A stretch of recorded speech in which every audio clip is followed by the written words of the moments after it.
സംശയം വേണ്ട.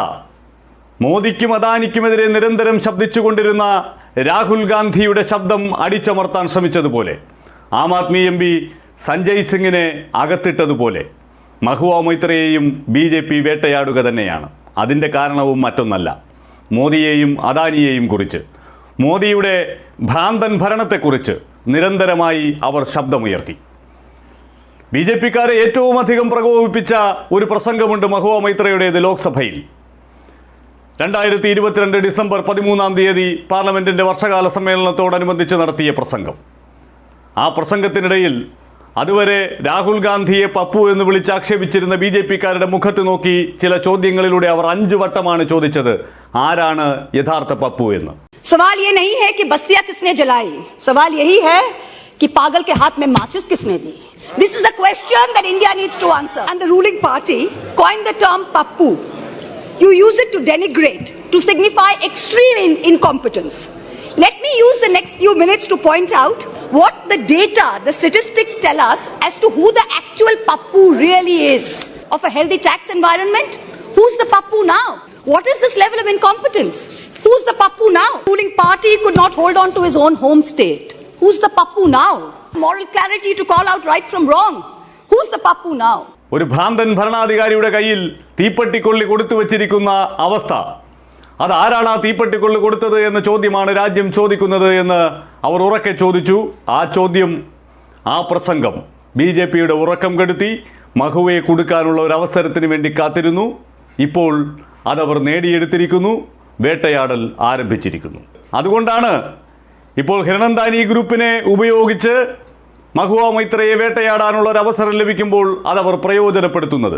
മഹുവ ഇനി പാർലമെൻറ്റിൽ എത്തരുത് എന്ന് BJP ആഗ്രഹിക്കുന്നുണ്ട്. കാരണം മോദിയെ ഇത്രമേൽ തുറന്നു കാട്ടിയിട്ടുള്ള മറ്റൊരു പാർലമെൻറ്റേറിയൻ ഉണ്ടോ എന്ന് ചോദിച്ചാൽ സംശയമാണ്. അത്രമേൽ കടുത്ത ആക്രമണം തൻ്റെ ഓരോ വാക്കുകളിലും മഹുവ മൊയ്ത്ര നരേന്ദ്രമോദിക്കെതിരെ നടത്തിയിട്ടുണ്ട്. ആ പ്രതികാരം അവർ തീർക്കുന്നു. അതിനു കാരണമായ ആ പ്രസംഗത്തിൻ്റെ പൂർണ്ണരൂപം ഇതാണ്. Speaker sir, on behalf of my party, the All India Trinamool Congress, I rise to speak on the additional demand for grants 22-23. I begin by quoting the author Jonathan Swift. As the vilest writer has his readers, so the greatest liar has his believers. And it often happens that if a lie be believed for only 1 hour, it has done its work. Falsehood flies and truth comes limping after it. This government has us believe every February that this country's economy is going great guns. We are the fastest growing, most efficient global player. Everyone is getting employment. We're getting gas cylinders. We're getting electricity. We're getting pakka houses. This falsehood flies for about 8 to 10 months, and then the truth comes limping after it. And now we are in December, and the government says it needs another 3.26 lakh crores of additional funds over and above the budget estimate. The government and the ruling party coined the term pappu. You use it to denigrate, to signify extreme incompetence. Let me use the next few minutes to point out what the data, the statistics tell us as to who the actual pappu really is. NSO numbers were out yesterday. Industrial output has shrunk by 4% in October to a 26-month low. The manufacturing sector contracted 5.6%. Manufacturing is still the biggest generator of jobs. 17 of the industry sectors that make up the index of industrial production have recorded negative growth rates. Forex reserves have fallen by $72 billion in under a year. The Honorable Finance Minister yesterday during question hour mentioned how apparently 50% of FII inflows into emerging markets are coming into India. Wonderful. But her colleague, the Minister of State for External Affairs, just last Friday, in response to a question in this very house, stated that almost 2 lakh people, 1,83,741 people, renounced their Indian citizenship in the first 10 months of 2022. This exodus in 2022 takes the total number of Indians renouncing Indian citizenship under this government in the past 9 years since 2014 to over 12.5 lakh people. This year has already seen more people giving up Indian citizenship than any single given year. High net worth individuals are willing to pay up to $1 million to get citizenship of Portugal, of St. Kitts, of Greece. Is this the sign of a healthy economic environment? of a healthy tax environment? Who's the pappu now? There is an atmosphere of terror in this country with the sword of the Enforcement Directorate hanging over businessmen and high net worth individuals. The ruling party buys lawmakers for hundreds of crores, and yet members of the opposition represent 95% of lawmakers under investigation by the Enforcement Directorate. But forget politicians, they're tough. They can fend for themselves. Businessmen and high net worth individuals are soft targets. In the monsoon session, in response to a query from my honourable colleague from the JDU, Mr. Rajiv Ranjan Singh, the Finance Ministry informed this House that in the past 17 years, the ED has opened 5,422 investigations under the PMLA, but has convicted only 23 people. That is a conviction rate of a pathetic 0.5%. Since 2011, the ED has launched 1,600 investigations, 1,800 raids, and convicted only 10 people. In the supplementary demand for grants, I see that the government is asking for an additional 2,900 crores to buy land and ready-built accommodation, office accommodation for the Enforcement Directorate. The taxpayers, you and I, are paying for the ED's operations, for their prosecutions, for their investigations, for their foreign junkets. So do Parliament and public representatives have no right to ask this na khaunga, na khane dunga sarkar, who's presiding over the ED, why there is such a pathetic conviction rate of 0.5%? Is the ED's job only to harass people, or is it to actually track down and catch the perpetrators of financial crimes? What is this level of incompetence? Who's the pappu now? Members of the ruling party continue to spread falsehoods about the benefits of demonetization ad nauseum, with no regard to the actual data. You have not achieved the goals of a cashless digital economy. You have not achieved the goals of phasing out fake currency, even after 6 years of your dhamaka announcement. Currency in circulation has doubled from 18 lakh crores in November 2016 to 32 lakh crores in November 22.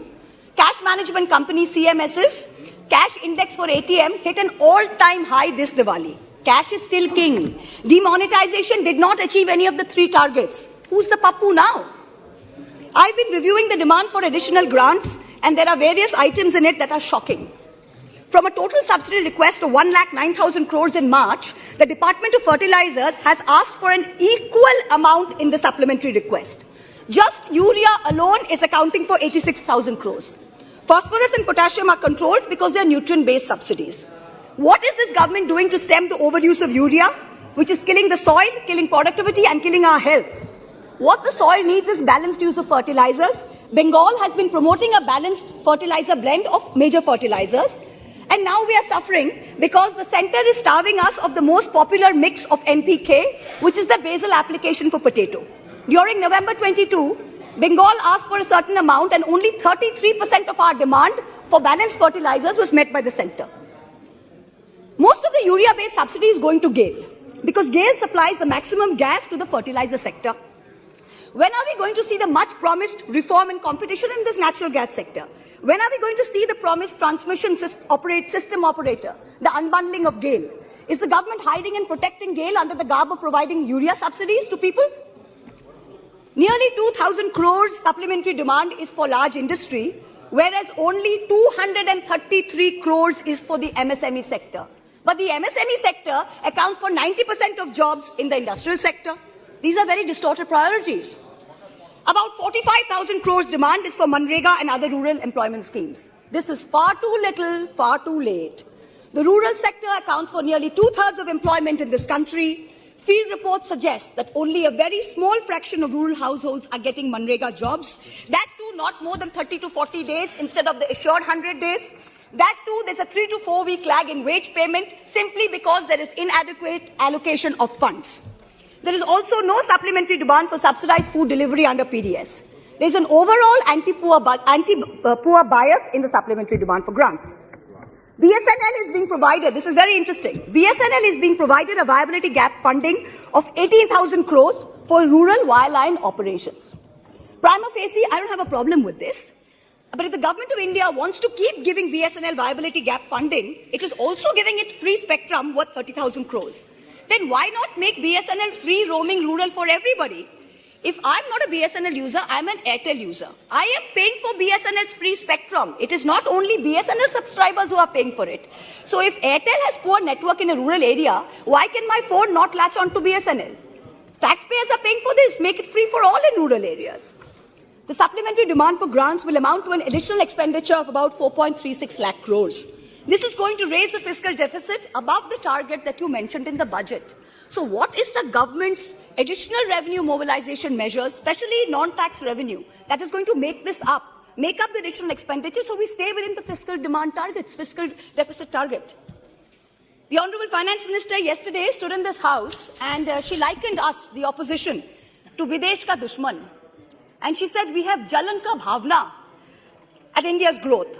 I stand here today to tell the Honorable Minister, wherever she may be, to tell this government, to tell this ruling party, that all of us here have given up our lives, our youth, our jivon, our jobon, as it were, to dedicate ourselves to the service of this great land, to the service of its people. We represent the farthest corners of this country, from Karimpur to Kutch, from Katgodam to Kasargod. It is our inalienable right to ask the questions of this government. It is our right to question your incompetence. And it is this government's Raj Dharma that should make the treasury benches sit down, listen to our voices, and not react like the proverbial Khisyani Billi. It requires enormous courage and tenacity to simply stand up here and speak the truth, and we are doing it. In contrast, the ruling party is moving from one incendiary issue to another, from the division of Bengal into North and South, to the Citizenship Amendment Bill, to releasing convicted lifetime murderers and rapists just before an election, to openly trying to challenge the judiciary into submission. You somehow keep hoping that you will scare India into submission and you will keep winning power term after term. But it's not working. You just went to election in 3 states. With all your might, with all your resources, you won in only one. The president of the ruling party could not hold on to his own home state. Who's the pappu now?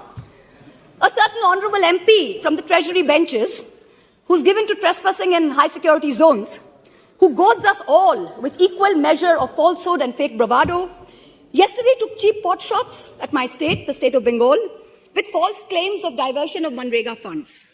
To him I say this, sir, don't push your luck. I went to Mount Holyoke College. I worship Ma Kale. And I've been elected twice from a border constituency.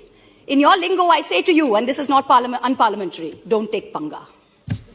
A certain Jari Booty Baba says publicly, he likes women in saris, shalwars, and also nothing at all.